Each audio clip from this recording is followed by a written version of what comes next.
Hello students, NCERT न्यूजेस्ट पे class 6 science chapter number 11 light shadow and reflection के part 4 में आज हम डिस्कस करेंगे। इसके पहले हमने डिस्कस किया था लाइट के बारे में, फिर डिफरेंट ऑब्जेक्ट्स के बारे में, transparent, translucent, opaque, luminous, non luminous. उसके बाद हमने डिस्कस किया था रिफ्लेक्शन के बारे में, मिरर के बारे में, और इसके भी पहले हमने इंट्रोडक्टरी लेक्चर किया था। वन शॉट सीरीज में जाके आप इस चैप्टर का वन शॉट वीडियो भी देख सकते हैं। आज हम डिटेल में स्टडी करेंगे शैडो के बारे में। तो नमस्कार सभी को, कॉपी पेन लेकर आप रेडी हो जाइए, नोट्स साथ साथ मेंटेन करते रहिए और हम स्टार्ट करते हैं। शैडो का मतलब क्या होता है? शैडो का मतलब होता है, सीधा सा मतलब है शैडो का, परछाई। इस चैप्टर में हम समझते हैं कि शैडो बनती कैसे। तो शैडो इस तरीके से बनती है। मान लीजिए कोई ओपेक सरफेस था। ओपेक का क्या मतलब है कि जिसके आर पार हमें बिल्कुल भी दिखाई ना दे, और लाइट की रेज आ रही थी, सूर्य से किरणें, या कोई टॉर्च हमने जलाया, कोई बल्ब जलाया, उसकी किरणें आ रही थी।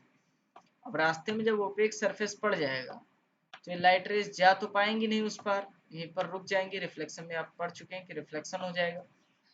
तो इसके पीछे जिस शेप में ये था, इसी शेप में एक काला स्पेस छोड़ देती है। वो चीज क्या करती है कि एक काला स्पेस छोड़ देती है। उसी स्पेस को हम क्या कहते हैं कि वो हमारा शैडो है, यानी कि परछाई।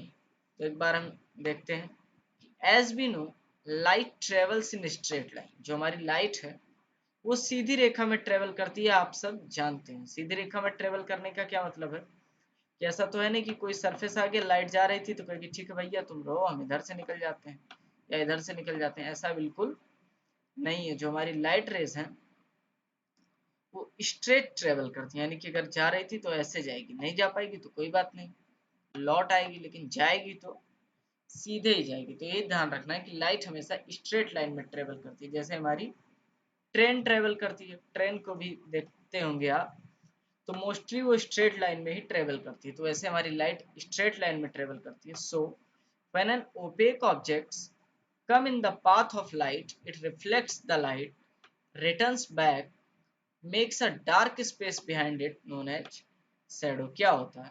लाइट तो हमारी सीधी रेखा में ट्रेवल करेगी, स्ट्रेट लाइन में। अब रास्ते में कोई ओपेक सरफेस आ गया। ओपेक सरफेस का मतलब जिसके आर पार हमें दिखाई नहीं देता, यानी कि लाइट की रेस जिसके उस पार नहीं जा सकती। तो वो क्या करती है कि लाइट रे खुद तो रिफ्लेक्ट हो जाती है। जैसे ये देखिए, यहाँ से लाइट रे गई और वहां से रिफ्लेक्ट करके वापस इस रास्ते से वापस आ गई, और उसके पीछे एक डार्क स्पेस छोड़ देती है, काला स्थान छोड़ देती है उसी शेप का, और उसे हम क्या कहते हैं? परछाई कहते हैं। रिफ्लेक्शन के बारे में आप समझ चुके हैं पहले ही। क्या होता है कि एक ओपेक सरफेस था, यहीं पर मैं आपको समझा देता हूँ। कोई सरफेस था, ओपेक सरफेस था, ये सरफेस था यहाँ पे। अब हमने लाइट की रेज यहाँ पर छोड़ी, ठीक है, लाइट की रेज फेंकी, लाइट की रेज आई, आगे जा नहीं पाई तो यहाँ से टकरा के वापस चली गई। तो यही फिनोमेना होता है रिफ्लेक्शन का। तो रिफ्लेक्शन हो जाने के बाद क्या होता है कि लाइट रेज एक स्पेस छोड़ के चली जाती हैं, जिसे हम परछाई कहते हैं। और अब समझेंगे कि परछाई की वजह से हम ऑब्जेक्ट के शेप के बारे में पता लगा सकते हैं, यानी कि हम पता लगा सकते हैं कि उस ऑब्जेक्ट का आकार कैसा है। कैसे? जैसे हमने देखा कि परछाई जो है हमारी वो सर्कुलर है, तो हम समझ गए कि जो ऑब्जेक्ट था वो स्फेरिकल हो सकता है या फिर सर्कुलर हो सकता है, यानी कि रास्ते में रखे ऑब्जेक्ट और कुछ नहीं, कोई गेंद थी या अमरूद था, कोई गोल चीज थी। फिर हमने देखा कि रेक्टेंगुलर परछाई बनी हुई है भाई साहब, तो हम समझ गए कि कोई बुक हो सकती है, कोई टेबल हो सकती है। क्यों? क्योंकि रेक्टेंगुलर परछाई बनी हुई है। तो परछाई देखकर हम इमेजिन कर सकते हैं कि जो ऑब्जेक्ट रास्ते में आया उसका शेप कैसा था, यानी कि उसका आकार कैसा था। तो परछाई के बारे में हमें इतना ही पढ़ना था। ये देखिए डिफरेंट डिफरेंट डायग्राम्स बनाए गए हैं अपने हाथों का यूज करके, और परछाई बना बना के। देखिए कौवे की तरह, बर्ड की तरह बना हुआ है, ये बफेलो की तरह बना हुआ है स्ट्रक्चर। ऐसे आप भी डिफरेंट डिफरेंट स्ट्रक्चर्स को बना के प्रैक्टिस कर सकते हैं और दूसरों को फोटो खींच के दिखा सकते हैं, ये आप देखेंगे। तो ये सब शैडो के एग्जाम्पल्स हैं। अब हमें पढ़ना है पिनहोल कैमरा। तो पिनहोल कैमरा के बारे में हम पढ़ते हैं। सबसे पहले हम समझते हैं पिनहोल कैमरा का यूज क्यों किया जाता है। तो पिनहोल कैमरा का यूज हम करते हैं जब सोलर इक्लिप्स लगता है यानी कि सूर्य ग्रहण, तो सूर्य गायब हो जाता है। तो सभी लोग सूर्य को ढूंढ रहे होते हैं, जैसे सब अभी आंखें फैलाए क्या कर रहे हैं कि सूर्य को ढूंढ रहे हैं कि सूरज ज्यादा कहीं दिखाई नहीं दे रहे, कहाँ चले गए, कहाँ चले गए, कहाँ चले गए।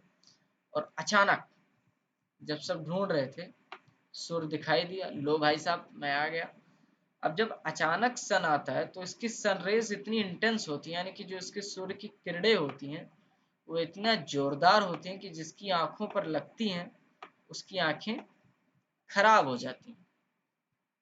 तो अब सवाल उठा कि सूर्य ग्रहण के समय सूर्य को देखें कैसे, क्योंकि डायरेक्टली देखेंगे तो हमारी आंखें खराब हो सकती हैं। तो इसके लिए हमने यूज किया पिनहोल कैमरा का। पिनहोल कैमरा में क्या होता है कि हम सूर्य को देखते ही नहीं, उसके जगह पर हम सन की इमेज को देखते हैं, यानी कि सूर्य की फोटो को देखते हैं। तो फोटो से आंख खराब होने का चांस नहीं रहता। इसको एक एग्जांपल से मैं आपको समझाता हूँ। जैसे आग थी या दिया जल रहा था या अलाव जल रहा था, तो आप उसके पास गए तो आपको जलने का डर है या आपको गर्मी लग रही है, ठीक है।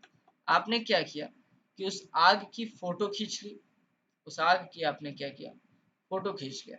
अब जब आप बैठ के उस फोटो को देखेंगे तो ऐसा तो बिल्कुल नहीं कि वो फोटो देखने से आपको जलन होने लगेगी या फिर वो फोटो देख के आपको गर्मी लगने लगेगी। फिर चाहे आप आग की फोटो देखें या बर्फ की फोटो देखें, कोई फर्क नहीं पड़ेगा। तो इसीलिए हम पिनहोल कैमरा का यूज करते हैं। नेक्स्ट हमें पढ़ना है कि पिनहोल कैमरा का फॉर्मेशन कैसे करते हैं। तो पिनहोल कैमरा का फॉर्मेशन हम देखते हैं। सबसे पहले क्या करते हैं, एक बड़ा बॉक्स लेते हैं। ये हमने एक बड़ा बॉक्स लिया और इसमें एक जगह होल कर देते हैं, एक जगह हम इसमें छोटा सा छेद कर देते हैं, ठीक है। उसके बाद हम एक दूसरा ऑब्जेक्ट लेते हैं, एक दूसरा अपना बनाने की कोशिश करते हैं, क्या, डब्बा। और दूसरे डब्बे में एक साइड क्या करते हैं हम कि व्हाइट पेपर लगा देते हैं, व्हाइट टिश्यू पेपर लगा देते हैं, ये जैसे मैंने लगा दिया। अब यहाँ पर खड़े होकर या कोई आदमी यहाँ पर खड़ा हो जाता है और यहाँ से वो आसानी से आंखों से देख सकता है। यहाँ पे उसकी आंखें हैं, आंखें थोड़ी मछली जैसे बन गई हैं, फिर कोई बात नहीं। तो यहाँ से वो सन की इमेज को देखता है। आप देखिए पता चला कि सन इधर है, लेकिन वो आसानी से यहाँ पर सन को देख पा रहा है। क्यों? क्योंकि वो सूर्य की फोटो देख रहा है और फोटो से आंखों में भी कोई डर नहीं कि आंखें खराब हो जाएगी। तो इस तरीके से हम यूज करते हैं पिनहोल कैमरा का। तो हम पढ़ते हैं पिनहोल कैमरा के बारे में। It is use to see objects which we could not see directly. ये यूज किया जाता है किस लिए? ऐसे ऑब्जेक्ट्स को देखने के लिए जिनको हम डायरेक्टली नहीं देख सकते। डायरेक्टली क्यों नहीं देख सकते, मैंने आपको समझा दिया है, ताकि आंखें हमारी बची रहें और कुछ देख सकें। नहीं तो ये डायरेक्टली देखने के चक्कर में और कुछ नहीं देख पाएंगे हम अपने जीवन में। तो सन एट सोलर एक्लिप्स इसका एग्जाम्पल है कि सूर्य ग्रहण के समय सूर्य देखने के लिए हम पिनहोल कैमरा का इस्तेमाल करते हैं। इसका फॉर्मेशन आप समझ चुके हैं कि कैसे इसमें बाहर वाले बॉक्स में एक डॉट लगाया जाता है, अंदर वाले में एक व्हाइट टिश्यू पेपर की तरह लगाया जाता है जो स्क्रीन की तरह एक्ट करते हैं, और फिर छोटे बॉक्स को हम अंदर डाल देते हैं और फिर इधर से खड़े होकर आसानी से देख सकते हैं। तो ये था पिनहोल कैमरा के बारे में और इसी के साथ आपका चैप्टर एक कंप्लीट होता है। थैंक यू वेरी मच, अपना समय देने के लिए बहुत बहुत धन्यवाद। ये चैप्टर हमने आज कंप्लीट कर लिया है। आप भी नोट्स को कंप्लीट कर लीजिए और एनसीईआरटी के क्वेश्चंस को प्रैक्टिस कीजिए। कोई भी क्वेश्चन नहीं लगता या कोई भी डाउट है आपको चैप्टर से रिलेटेड तो आप कमेंट सेक्शन में पूछ सकते हैं। अदर चैप्टर्स के लिए आप चैनल पर जाकर प्लेलिस्ट को चेक कर लीजिए। अपना समय देने के लिए बहुत बहुत धन्यवाद। Thank you very much.